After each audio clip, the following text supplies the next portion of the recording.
Dhaka elevated expressway হচ্ছে বাংলাদেশের প্রথম এলিভেটেড এক্সপ্রেসওয়ে প্রকল্প। 2023 সালের 2 সেপ্টেম্বর বিমানবন্দরের কাছের কাওলা থেকে তেজগাঁও পর্যন্ত 12 কিলোমিটার এই এলিভেটেড এক্সপ্রেসওয়ের উদ্বোধনের মধ্য দিয়ে গতিময় ও যানজট মুক্ত ঢাকা পাবে নগরবাসী। এলিভেটেড এক্সপ্রেসওয়ে বিমানবন্দর থেকে পারম গেট অংশ জনসাধারণের জন্য উন্মুক্ত করা হয়েছে, যার মূল অংশের দৈর্ঘ্য 11.5 কিলোমিটার এবং র্যাম সহ 22.5 কিলোমিটার। এই প্রকল্প শাহজালাল আন্তর্জাতিক বিমানবন্দর থেকে শুরু হয়ে কুড়িল, বনানী, মহাখালী, তেজগাঁও, মগবাজার, কমলাপুর, সায়দাবাদ, যাত্রাবাড়ি হয়ে ঢাকা চট্টগ্রাম মহাসড়কের কুতুবখালী এলাকায় গিয়ে শেষ হয়েছে।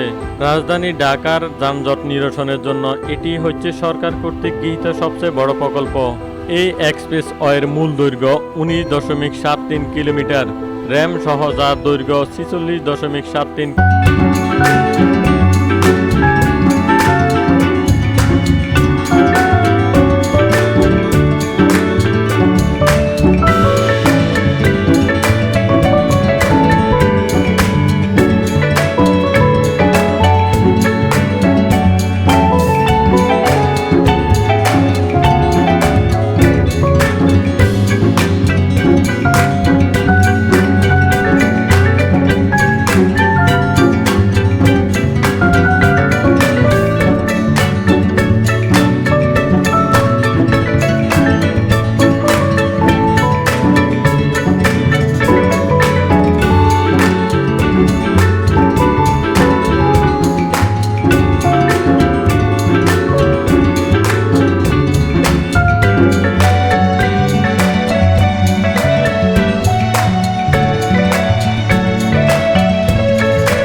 আপাতত মোটরসাইকেলও চলবে না।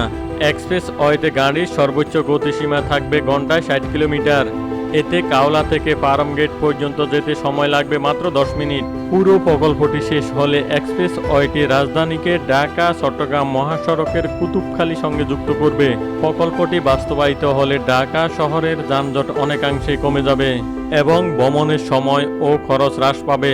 সার্বিকভাবে যোগাযোগ ব্যবস্থা সহজীকরণ, আধুনিকায়ন হলে দেশের অর্থনৈতিক উন্নয়নে উল্লেখযোগ্য প্রভাব ফেলবে।